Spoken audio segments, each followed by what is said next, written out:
what it is, those paragraphs on the paper. So definitely wanted to explain that and kind of tell you how we got to this point over the course of, I guess, going on about 6 to 7 months right now. First off, though, I do again welcome. Thank you guys for coming out. This to my right here is some of my board members in our team, so they can definitely be sure to say hi to them. And they've added and contributed a lot to where we've got here and kind of got us to this point today. The history of the Greater Gulf State Fair. This is going to be our 66th fair. We started at Blakely Island, moved to Ladd, ended up at Hartwell Field and came out here. So for the last 65 years, we've continuously had an annual Greater Gulf State Fair. And that whole thing is, that's something that the community looks forward to. I know certainly we as an organization look forward to it, and we enjoy planning it and producing it. So obviously the environment today, there was a lot of questions of, is the fair going to take place, and what's the fair going to look like? What's the 66th annual Greater Gulf State Fair going to look like? So I'm here today to tell you that we're going to proceed with the fair. It's going to look a little different, going to feel a little different, but we're definitely pushing forward. Over the course of the last 5-6 months, a lot of thoughts came into it, and I'm not going to lie to you. It has entered our minds at times of, well, can we produce a fair? What's it going to look like? Can we do it? And we came to the point and realized that we can do it. Again, it's going to look a little different. We've developed 4 plans, ranging basically kind of what triggers those plans is the color code assigned by the Alabama Department of Health to our community. As of right now, fortunately we're in the green color code, so that means that we're doing well. People are wearing those masks. We're getting better and better every day, and but at times we were in the red. So kind of looking at what we've done is the way we're going to proceed with this is going to be kind of a mixture of the 4 plans, mainly sticking around that yellow and green color code plan that we have. We'll talk about that in just a second. But these plans were developed based on the CDC guidelines provided, for venues and also for large events and festivals and things like that by the Alabama Department of Public Health information that they've provided us. Our International Trade Association, the International Associations of Fair and Exhibitions, that's kind of like a brotherhood of fairs that we communicate with. Several fairs have been able to open, and unfortunately the majority have not been able to open due to what their communities look like and their states look like at that time.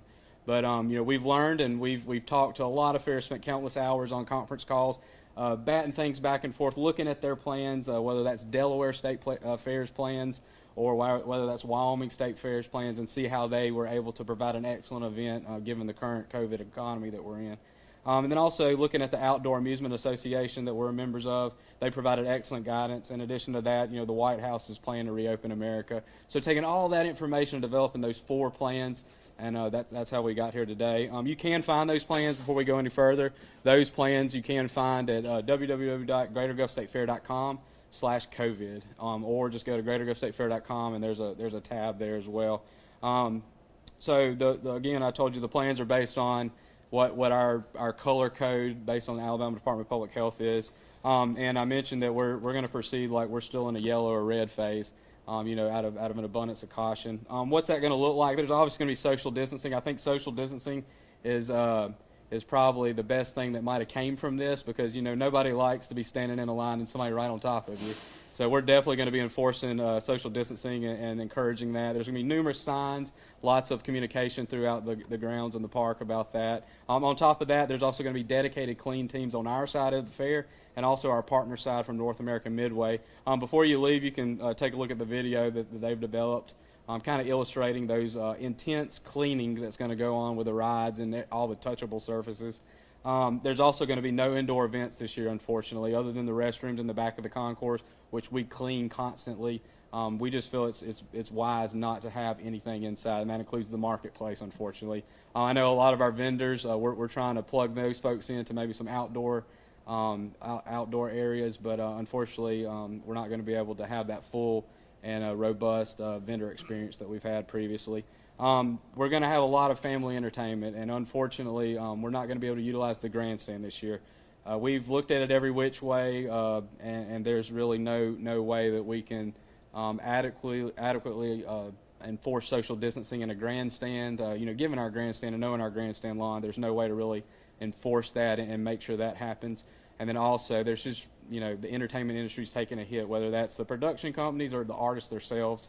and a lot of them aren't touring at the moment. So really trying to find somebody, but then also, more importantly, being able to enforce that social distance is not going to happen. But we are going to beef up our on-grounds and family entertainment. Right now, for the fair, you and your family can come. You can sit in the grandstand lawn in social distance circles, and at the moment, you can spend 3 hours watching entertainment together.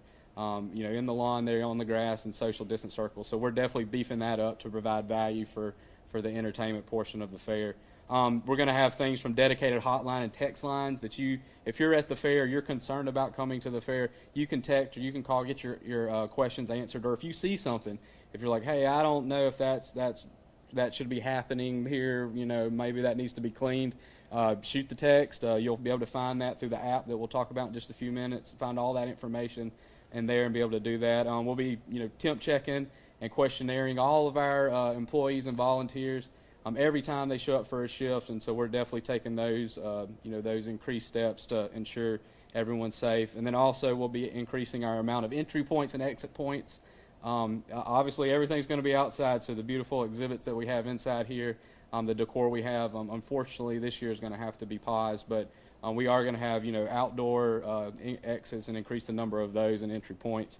And really, honestly, this is the time, we've talked about this before, this is the time to buy your tickets in advance. There's no other contactless method than going online and buying your tickets. You don't ever see anybody, you don't have to hand a debit card over, there's no cash being exchanged, so definitely purchase your tickets online, and we'll be offering, releasing and announcing ways that you can get your tickets in advance in person. It's going to look a little different. Stores are busy right now, so we'll be kind of looking at other options to sell tickets. And on top of that, face coverings it could change depending on what the environment looks like, but we're definitely proceeding for that. Every patron, every guest, every employee will be wearing face coverings. There'll be increase in contactless payment methods, whether you're a vendor or food vendor coming. There'll be social distance areas on the ground that you need to stand, so we're definitely looking at that and working on that. And again, you can find those plans. All these plans are laid out, and this is just the tip of the iceberg. There's a robust plan online at GreaterGulfStateFair.com, or you can check our new app. We've never had an app before, so we've partnered with Infomart. So we have an app that you can go to any Android or Apple device, go to the App Store, and just type in Greater Gulf State Fair and find that app, and it'll pop up. And again, there'll be constant COVID updates on that. There'll be, best practices. There's going to be an extreme educational component of the best way to come to the fair, how to get here, quick in and out, how we need to stand in lines and do things like that. So that'll definitely be online. And one of the biggest announcements, obviously we've always ran. I say we've always ran. We've always ran at some point in October. But due to the fact that a lot of fairs can't get open and there's these new social distancing guidelines, we're going to be kind of changing our dates. Not kind of, we are changing our dates. So our dates now will be November the 6th, running through November the 22nd, and we'll be closed on Mondays and Tuesdays. Those Mondays and Tuesdays we'll definitely be spending, making sure everything's running right from the previous couple days, and also cleaning, intensely cleaning, and ensuring that the safety is, all safety protocols are observed and working well. Stay tuned for more information. We might have something to announce for those Monday, Tuesdays nights moving forward, but we'll definitely keep everybody posted. Why continue with the fair? Why not just not have a fair this year? Everybody else is doing it, whether it's an event here that's doing an event there doing it. There's kind of, I guess, really a simple, heartfelt answer. What a fair is a fair is a celebration of the community, but also a fair is a place where people come and they exchange goods for money. They celebrate. They spend time with their family. A lot of our vendors, or the majority of our vendors, that's our food vendors, and even our entertainment acts that we're bringing for on-grounds acts, and even some of the vendors that sell wares and things like that. They've not worked all year. If they've been able to catch one of the few fairs that have started and been able to run, they were very fortunate. But we kind of feel a responsibility that they're our partners, and they're hurting right now. A lot of them didn't qualify for the assistance, whether that's PPP or things like that, because of their LLCs and things.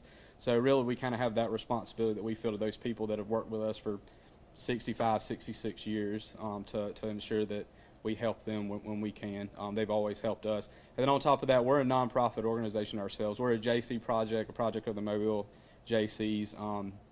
So really, the fair is how we continue to maintain a facility and give back to the community. So if not more now, when a lot of nonprofits are hurting, we felt the responsibility to push forward and be able to contribute and raise money for them so that we can continue to impact the community like we do.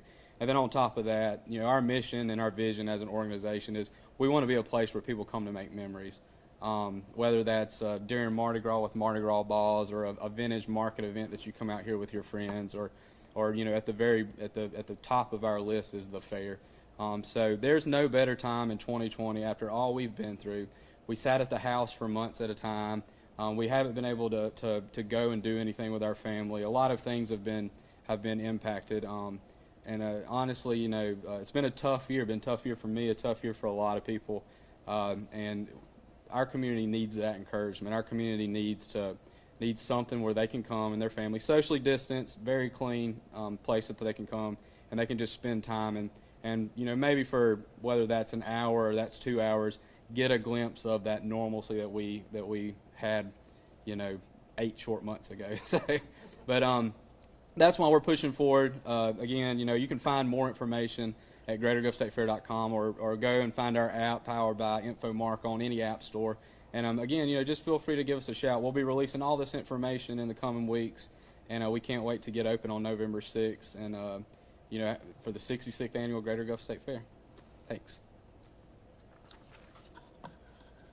Y'all good? Have any questions? I have a question. Yes, ma'am.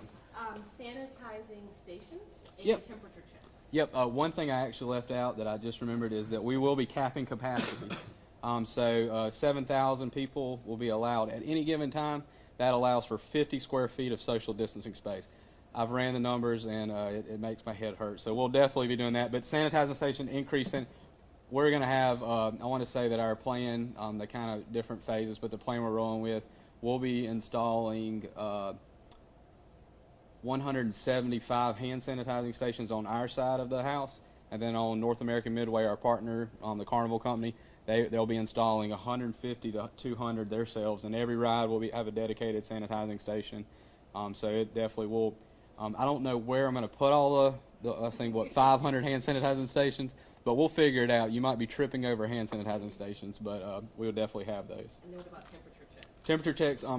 At this moment, again, things could change depending on the closer we get to what it looks like. At this moment, we don't intend to temperature check people coming in. But again, that could change. We've got a plan for that. That's actually in our plan. So we could do that. On top of that, also maybe like a health questionnaire as well. So we're prepared for that. We just don't feel at this point, especially given the fact we're green at the moment. If green goes to yellow, then that definitely changes everything. But at this moment, we're not going to temperature check. So. What about the petting zoo? Is that something that you guys are going to continue this year? Yeah. So unfortunately, it looks like we're not going to be able to do the petting zoo. It's really hard to sanitize animals after people. So we will have we have limited ag shows. Obviously, at the moment, our ag shows are kind of up in the air. We do know for a fact, unfortunately, we're not going to be able to have the hog show and the hog sale. So that's definitely that's a disappointment because I know that there's 4-Hers and FFA members that all through high school they participated, all through middle school they participated, and unfortunately their senior year they're not going to get to. But what we're kind of looking at is exploring. I'm already in talks with the FFA and the 4-H to potentially do a spring sale. Maybe something changes and we could do that. But as far as petting zoo, unfortunately the petting zoo just isn't probably going to happen or not going to happen this year. And then we're still kind of up in the air of what a heifer and a steer show looks like. We should know that by the 15th of this month. Agriculture is a component of any fair, so we definitely want to do what we can to try to facilitate that if all possible. So. And I know, this is an ever-changing thing for everyone, but once you guys start the fair, if, say, we go from green to yellow or something Yep. like that, are you going to be adapting your plans as, the case numbers continue to come in? Yeah, so we don't want to adapt, so we're just going to go to the extreme. We're going to start with a mixture of the red and yellow and go from there. So we don't want to have to call timeout and say, all right, everything's got to change. Let's bring this in. We can't do this. So we're just going to, from the start, we're just going to start like we're in the red, and we're going to proceed like that. So. Many people come here for the concessions. Guilty.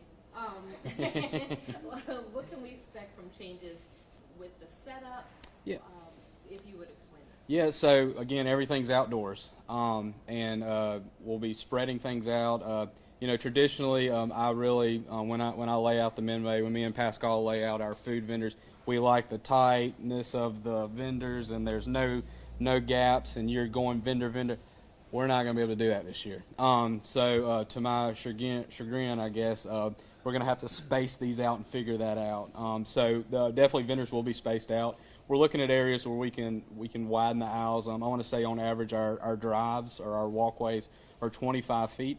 So we're looking at ways that, whether it's more of like a checkerboard pattern that we can kind of facilitate that. But also, we're looking at various ways. So they will be spread out, social distancing markers on the ground, plexiglass and for the vendor, between vendor and patron. And obviously, they do an excellent job already of abiding by the health safety rules, but, that's definitely going to be a top priority that we're going to really keep harping on with everybody of how important it is for, you to wear the gloves, you to wear the mask, and continue constantly sanitize. So. Are you emphasizing credit card sales only? Not only, it would be nice to say, hey, you can only use these touchless methods, but the realization that there are a lot of people that do not have the access to those, so cash has to take place. So there will be cash transactions, but again, the quickest and fastest way is that tapless or that tap card and touchless transaction. So we're definitely encouraging that. All of our vendors are working towards getting there and being able to do that. So we'll definitely look forward to that. And with rides this year, are people going to be wearing masks on the ride? So that's one of those things that yes, they will need to wear a mask on a ride. The rides will be sanitized. Basically they'll be spaced out. You're not going to be packed into a ride. There's going to be spacings and things like that. But yeah, you will need to keep your mask on. If a mask order is still in place, and then we're still requiring that, you will need to keep your mask on. So, unfortunately, but we're getting used to the mask thing. So. Say the dates one more time. Yep. So the date's going to be November the 6th. We'll open on Friday, November 6th, and we'll run through Sunday, November the 22nd, and closed on both those Monday and Tuesdays. We'll announce the times in the next week or two, but opening times will more than likely stay the same. We'll probably be closing a little earlier because given time to the fact that we have to re-sanitize everything at close, and then also people need to sleep, so we probably will be closing a little earlier. So. When you say that there's a cap at 7,000 people. Yep. So if they're open all day Saturday, does that mean that only that many people can purchase those tickets, and then after that's done, or does that mean you're going to be keeping up with who comes in and out? Yeah, so we'll be keeping up with who comes in and out, how many come in and out. And on top of that, social media is going to be vital because we'll be giving updates of how close we are to the cap at the moment and when we're able to do that. And then also the hotline number and the text line number and things like that will help us kind of get the message out of where we stand as far as attendance. But really, there's really no good way to assign a ticket. Unlike a movie or things like that. Coming to the fair can be fluid. I know that there's several times in my childhood that we were going to the fair, then we weren't going to the fair, and we went the next day. So really kind of working on that. So we're, but fortunately over the course, we've only had a couple times during our run, our normal 10-day run. So we're stretching out to 13 as well to give more time for people to choose their time to come. But fortunately, we've only had a few times during our run each year that we, max over that 7,000 at a time number. Fortunately, people, you have your people that come in the mornings, you have your noontime people, your lunchtime people, and then you have people that come later at night. So we've been able to manage that in years past. Not really had an issue, but we'll definitely be posting the community about that. So, The weather was so bad last year, cancellations and changes. If that perceives to be the case, let's pray it doesn't. Yeah, it's just going to be in that window. Also given we're gonna be closing the 22nd, which is the Sunday before Thanksgiving, and so kind of we've been able to work those extra 3 days in, and also hopefully the weather just works with us this year. Yeah, last year was terrible. It was a bad year last year with weather. I think my feet are still looking like prunes because of the rain. So, but we definitely, stretching that out. Also, the capacity and things like that. So, the stretch out was given weather and also to work with the capacity issues we're going to be having. So we have to order rain on Monday and Tuesday only. we do, yeah. If we need rain, I'd appreciate your weathermen working together on this one to order rain only on Monday and Tuesdays. So. But all right, well, thank y'all. And again, we got a video over here. If you want to kind of get some shots of that, kind of illustrates the cleaning procedures. It's a good-looking guy starring in it, and so it's well worth it. So